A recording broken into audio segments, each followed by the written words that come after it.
Hello friends, आज मैं आपके साथ करूंगा माइक्रो इकोनॉमिक्स का सबसे important topic why AC curve is U shaped. AC curve U shape क्यों होती है? आधे से ज़्यादा बच्चों को नहीं पता लगता क्यों होती है।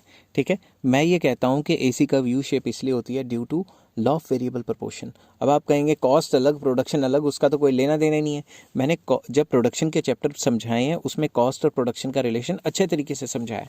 अभी मैं आपको बताता हूँ कि ये रिलेटेड क्यों होती है। तो चलिए शुरू करते हैं। सबसे पहले मैंने एक्स एक्सिस वाई एक्सिस पे एक्स एक्सिस पे मैंने क्वांटिटी ले ली, वाई एक्सिस पे कॉस्ट ले लिया। मान लो मैंने ये बनाई एवरेज कॉस्ट। ठीक है, मैं इसको लिख देता हूँ शॉर्ट रन एवरेज कॉस्ट। तो शुरू में क्या होता है, शुरू में जब भी क्वांटिटी के बढ़ने से एवरेज कॉस्ट गिरती है तो कौन सा लॉ लगता है? ये लॉ लगता है लॉ ऑफ, यहाँ यार मैं अच्छे तरीके से लिख देता हूँ कि सबसे पहले इसमें नीचे जगह नहीं छोड़ी हुई मैंने, चलो कोई बात नहीं। जब भी क्वांटिटी बढ़ती है, क्वांटिटी के बढ़ने से एवरेज कॉस्ट गिरती है, तो कौन सा लॉ अप्लाई होता है? लॉ अप्लाई होता है लॉ ऑफ डिमिनिशिंग कॉस्ट।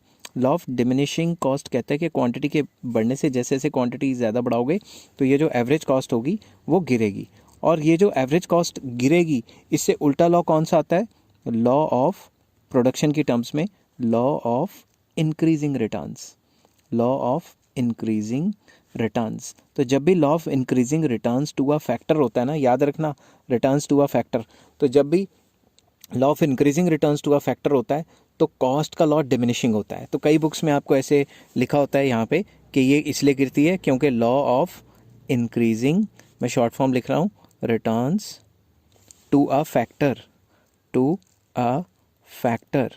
ठीक है, कुछ बुक्स में ऐसे लिखा होगा आपको कि ये इसलिए होता है क्योंकि लॉ ऑफ डिमिनिशिंग कॉस्ट होती है, लॉ ऑफ डिमिनिशिंग कॉस्ट। ठीक है, एक हद तक होता है। उसके बाद अगर आपने क्वांटिटी बढ़ानी शुरू कर दी तो उसके बाद अगर एक लेवल के बाद अगर आपने क्वांटिटी बढ़ाई तो एवरेज कॉस्ट बढ़नी शुरू हो जाएगी। तो कौन सा लॉ लगेगा? Law of increasing cost, law of increasing cost. और लॉ ऑफ इंक्रीजिंग कॉस्ट कब होता है? जब प्रोडक्शन में क्या होता है? Law of diminishing returns to a factor.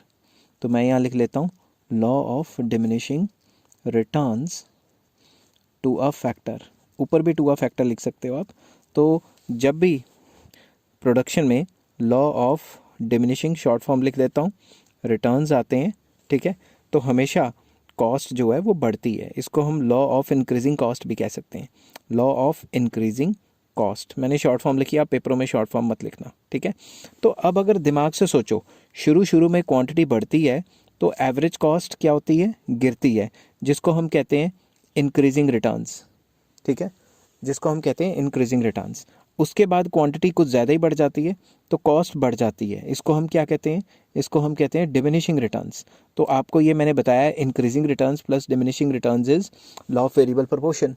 तो लॉ ऑफ वेरिएबल प्रोपोर्शन की वजह से एवरेज कॉस्ट जो होती है वो यू शेप होती है। ठीक है, अगर आपको ये टॉपिक, प्रोडक्शन के टॉपिक अच्छी तरह से नहीं पढ़े हुए तो आप मेरी प्लेलिस्ट में जाइए, मैंने नंबर वाइज सारे टॉपिक डिस्कस किए हुए हैं।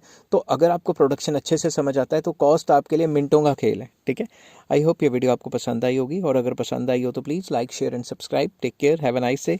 और नेक्स्ट टॉपिक मैं लेके आऊँगा मार्जिनल कॉस्ट क्या होता है। Take care.